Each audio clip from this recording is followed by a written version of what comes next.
अस्सलाम वालेकुम dear student, this is Ghulam Rasool. हम आज की वीडियो में बात करेंगे क्या CNA certificate of nursing assistant इस डिप्लोमे के बाद क्या अपना क्लिनिक खोल सकते हैं। स्टूडेंट्स याद रहे, मैट्रिक के बाद ये 2 साल का डिप्लोमा है सर्टिफिकेट ऑफ नर्सिंग असिस्टेंट।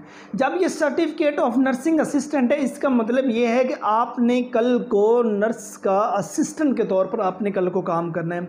आप इसके बाद अपना क्लिनिक नहीं खोल सकते। किसी किस्म की कोई नोटिफिकेशन नहीं मिला, किसी किस्म की कोई आपको ये परमिशन नहीं मिली कि इसके बाद आप अपना क्लिनिक जो सा वो ओपन कर सकते हैं। हाँ, जो छोटे एरियाज़ आ जाते हैं, छोटे इलाके आ जाते हैं, उनमें बाज़ औरतें जो सी वो घरों के अंदर मतलब कि जो सा वो अपना ये क्लिनिक के तौर पर वो काम कर रही हैं, वहाँ कर सकते हैं। लेकिन एक ओपनली बात की जाए तो आपको इसका जो सा वो क्लिनिक खोलने की परमिशन नहीं है।